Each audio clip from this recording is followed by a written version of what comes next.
रहमतुल्लाहि व बरकातहू। Welcome back to my channel. नाश के साथ पकवान में आपका स्वागत है।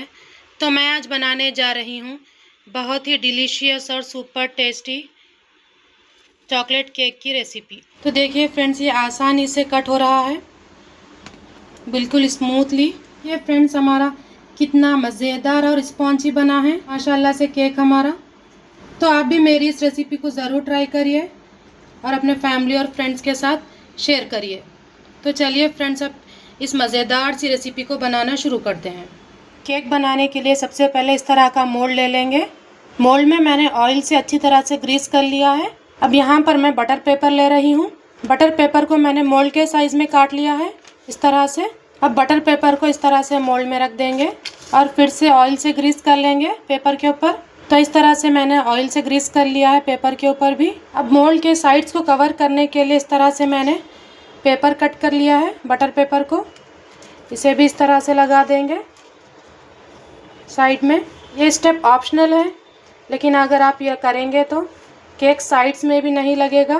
तो देखिए फ्रेंड्स, मैंने इस तरह से बटर पेपर को सारे केक टिन में कवर कर लिया है। सबसे पहले मोल्ड को इसीलिए रेडी किया है मैंने, ताकि जब हमारा बैटर रेडी हो जाए तो हम जल्द से जल्द इसमें डालकर बेक कर सके। अब इसे साइड में रख लेंगे। चॉकलेट केक बनाने के लिए सबसे पहले मैंने यहाँ पर एक बाउल ले लिया है, उस पर इस तरह से स्ट्रेनर रख लेंगे। अब इसमें डालेंगे 1 कप मैदा। अब साथ ही इसमें डालेंगे 1/3 कप कोको पाउडर। यहाँ पर मैं इंग्रेडिएंट्स को शामिल करने के लिए मेजरमेंट कप्स का इस्तेमाल कर रही हूँ, इस तरह के। अब यहाँ पर इसमें ऐड करेंगे 1/2 table spoon baking powder. Baking powder मैं ये इस्तेमाल कर रही हूँ। अब इसमें शामिल करेंगे 1/4 टीस्पून बेकिंग सोडा। अब इन तमाम चीज़ों को अच्छी तरह से छान लेंगे। इस तरह अगर आप छानेंगे तो इसमें एक एयर आ जाएगी, जिससे केक बहुत स्पॉन्जी बनेगा। तो केक बनाने के लिए ज़रूर ये स्टेप को फॉलो करें, जिससे केक बहुत फ्लफ़ी भी बनेगा। अब छान लेने के बाद इन तमाम ड्राई इंग्रेडिएंट्स को अच्छी तरह से मिक्स कर लेंगे, ताकि इसमें हमने जो इस्तेमाल किया है, बेकिंग पाउडर है, बेकिंग सोडा है, कोको पाउडर है, मैदा है, ये सब चीज़ें आपस में अच्छी तरह से मिक्स हो जाए। अब इस तरह से मिक्स करने के बाद इन ड्राई इंग्रेडिएंट्स को साइड में रख लेंगे। अब नेक्स्ट स्टेप करेंगे। अब मैं यहाँ पर एक ग्राइंडर का जार ले लूँगी। इसमें अंडों को शामिल कर देंगे। मैं यहाँ पर 2 अंडों का इस्तेमाल कर रही हूँ। अब इसे ब्लेंड कर लेंगे। आप चाहे तो ब्लेंड करने के लिए हैंड विस्कर का भी इस्तेमाल कर सकते हैं, या नहीं तो इलेक्ट्रिक विस्कर का भी इस्तेमाल कर सकते हैं, लेकिन ये प्रोसेस सबसे आसान है, इसीलिए मैं ये फॉलो कर रही हूँ। अब इसे 1-2 मिनट चलाकर अच्छी तरह से ब्लेंड कर लेंगे। इस तरह से मैंने 2 मिनट तक ब्लेंड कर लिया है अंडों को। अब यहाँ पर शुगर पाउडर ले लेंगे। आप चाहे तो शुगर पाउडर की जगह पर खाली शुगर का भी इस्तेमाल कर सकते हैं। 3/4 कप शुगर पाउडर है ये। 1 कप के अगर 4 हिस्से कर लेंगे तो आप 3 हिस्से चीनी है ये इसमें शामिल कर देंगे। 1 कप मैदे के साथ 3/4 कप शुगर पाउडर काफ़ी है। तो इस तरह शुगर का पाउडर इस्तेमाल करेंगे तो आप ज़्यादा ब्लेंड करने की ज़रूरत नहीं पड़ेगी। फिर इसे 2 मिनट मिक्सर पर लगाकर अच्छी तरह से ब्लेंड कर लेंगे। शुगर पाउडर शामिल करने के बाद 2 मिनट तक फिर से ब्लेंड कर लिया है मैंने। अब इसमें डालेंगे 1/4 टीस्पून नमक, जिससे केक का फ्लेवर बहुत अच्छा आएगा। साथ ही साथ 1/2 कप ऑयल शामिल करेंगे। और ये बात जहन में रखिए कि जो भी आप ऑयल यूज़ कर रहे हैं, कुकिंग ऑयल, स्मेल वगैरह ना हो। अगर आप ऑयल खुशबू वाला या तेज़ स्मेल वाला इस्तेमाल करेंगे तो वही स्मेल केक में आ जाएगी, जिससे केक का फ्लेवर ख़राब हो जाएगा। इसीलिए इन बातों को ज़रूर ध्यान में रखिए। ऑयल शामिल करने के बाद दोबारा से हम इसे 1 मिनट तक ब्लेंड कर लेंगे। तो इस तरह से मैंने मिक्सचर जार में डालकर अंडों को, ऑयल को और शुगर को ब्लेंड कर लिया है। तो देखिए फ्रेंड्स, हमारा मिक्सचर कितनी अच्छी तरह से फ्लफ़ी बना है। हम इसे एक बाउल में ट्रांसफ़र कर लेंगे। अब हम इसमें शामिल करेंगे ड्राई इंग्रेडिएंट्स, जिसे हमने छान कर मिक्स करके साइड में रखा था, वो शामिल करेंगे। आधा शामिल करेंगे, फिर मिक्स करेंगे। बहुत ही हल्के हाथों से मिक्स करेंगे, बहुत ज़्यादा नहीं मिक्स करेंगे, बल्कि हल्के हल्के हाथों से इस तरह से मिक्सचर को फोल्ड करते हुए मिक्स करेंगे, या नहीं तो इस तरह बीच से कट लगाते हुए मिक्स करेंगे। फिर बाकी के पाउडर को भी शामिल कर देंगे और इसी तरह से स्मूथली मिक्स करेंगे। क्योंकि हमने जो अंडे बीट किए हैं उसकी फ्लफीनेस बाकी रहनी चाहिए। अगर अंडों की फ्लफीनेस ख़त्म हो जाएगी तो केक हमारा स्पॉन्जी नहीं बनेगा। इसीलिए इसे आहिस्ता आहिस्ता से मिक्स करेंगे। इस तरह सर्कल में घुमाते हुए बीच से कट लगाएंगे, जिससे इस मिक्सचर की फ्लफीनेस भी बाकी रहेगी। यहाँ पर मिक्सचर की कंसिस्टेंसी को थोड़ी सी सॉफ्ट करने के लिए 2 टेबल स्पून दूध शामिल कर रही हूँ मैं, जिससे कंसिस्टेंसी परफेक्ट हो जाएगी। इस मिक्सचर की कंसिस्टेंसी को हमें ज़्यादा हार्ड भी नहीं और ज़्यादा सॉफ्ट भी नहीं, बल्कि मीडियम रखेंगे और इसी तरह से हल्के हाथों से मिक्स करते हुए जाएंगे। तो देखिए फ्रेंड्स, ये है इसकी कंसिस्टेंसी, जो कि परफेक्ट कंसिस्टेंसी है। अब इसे मोल्ड में ट्रांसफ़र करेंगे। हमने मोल्ड को पहले ही रेडी करके रखा था। अब इसे आहिस्ता से मोल्ड में डाल देंगे। अगर आपके पास मोल्ड नहीं है तो आप दूसरे बर्तन वगैरह में भी बना सकते हैं।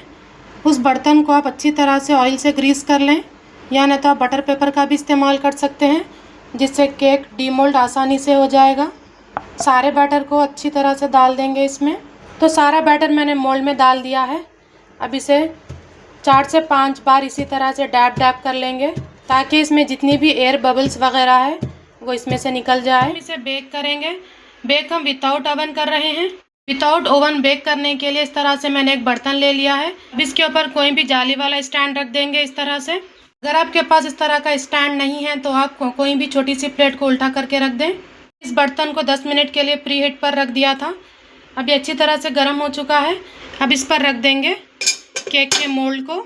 इसे कवर कर देंगे। कवर करके बेक करना है। पहले हम गैस के फ्लेम को हाई पर कर लेंगे। हाई पर कर 10 मिनट तक पकाएंगे। मिनट हो जाने के बाद गैस के फ्लेम को लो पर कर लेंगे। लो पर करके 30 मिनट तक बेक करेंगे। तो देखिए फ्रेंड्स, यहाँ पर 30 मिनट कंप्लीट हो चुके हैं। अब इसे चेक कर लेंगे। अब इसे इस तरह टूथपिक के ज़रिए चेक कर लेंगे कि केक हमारा बेक हुआ या नहीं। तो देखिए फ्रेंड्स, टूथपिक हमारी बिल्कुल क्लीन आ रही है, यानी कि हमारा केक बिल्कुल परफेक्ट बेक हुआ है। अब गैस का फ्लेम बंद कर देंगे। अब यहाँ पर जो हमारा बेक किया हुआ केक है वो काफ़ी गर्म है। अब इसे ठंडा कर लेंगे। ठंडा करने के लिए इस पर इस तरह से कपड़ा कवर कर देंगे, ताकि ये अच्छी तरह से ठंडा हो जाए। अब इसे ठंडा होने के लिए रख देंगे।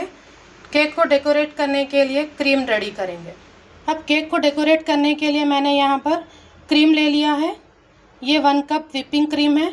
अब इसमें ऐड करेंगे 1 टेबल स्पून पाउडर शुगर। मैं यहाँ पर क्रीम को व्हिप करने के लिए मिक्सर जार का इस्तेमाल कर रही हूँ। आप चाहे तो हैंड विक्सर या इलेक्ट्रिक विक्सर का भी इस्तेमाल कर सकते हैं। अब इस क्रीम को 2 मिनट तक अच्छी तरह से ग्राइंड कर लेंगे। इसके बाद देखेंगे। तो देखिए फ्रेंड्स, हमने क्रीम को मिक्सर जार में डालकर 2 मिनट तक इस तरह से ग्रेट कर लिया है, जिससे हमारी परफेक्ट कंसिस्टेंसी में क्रीम रेडी है। अब हम केक को देख लेंगे। अब देखिए फ्रेंड्स, यहाँ पर केक भी अच्छी तरह से हमारा ठंडा हो चुका है। अब हम इसे डीमोल्ड कर लेंगे। टैप टैप करेंगे तो ये आसानी से रिमूव हो जाएगा।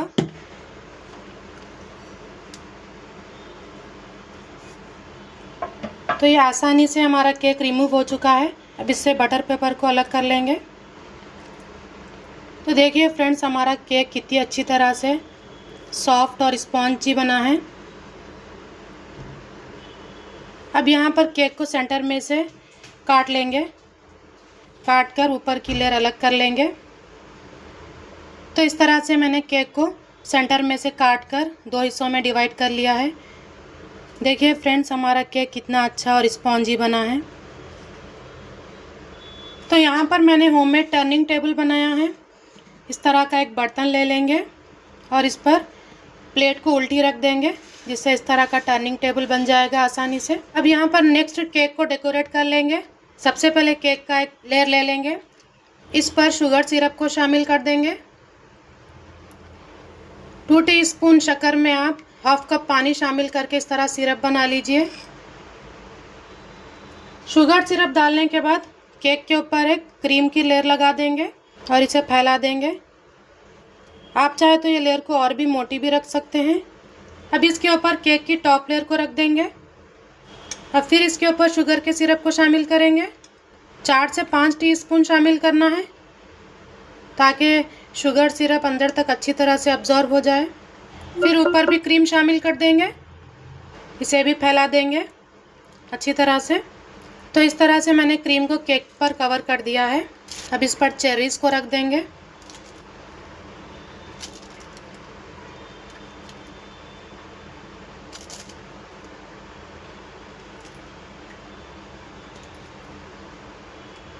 और साथ ही इसको चॉकलेट से डेकोरेट करेंगे। चॉकलेट्स को मैंने इस तरह से क्रश कर लिया है, इसे ऐड कर देंगे ताकि केक का लुक और भी अच्छा लगे। इसी तरह से मैं इस साइड्स में भी चॉकलेट से कवर कर दूंगी। तो लीजिए फ्रेंड्स, हमारा बहुत ही डिलीशियस और सुपर टेस्टी चॉकलेट केक बनकर बिल्कुल तैयार है। अब हम इसे कट करेंगे। तो देखिए फ्रेंड्स, ये आसानी से कट हो रहा है, बिल्कुल स्मूथली। तो देखिए फ्रेंड्स, बहुत ही डिलीशियस और स्पॉन्जी बना है केक हमारा। तो आप भी मेरी इस रेसिपी को ज़रूर ट्राई करिए और साथ ही साथ मेरा चैनल नाज के साथ पकवान को लाइक करिए, कमेंट करिए, शेयर करिए, सब्सक्राइब करना बिल्कुल ना भूलें। इंशाल्लाह फिर मिलेंगे नई रेसिपी के साथ। दुआओं में याद रखिए। अल्लाह हाफिज़।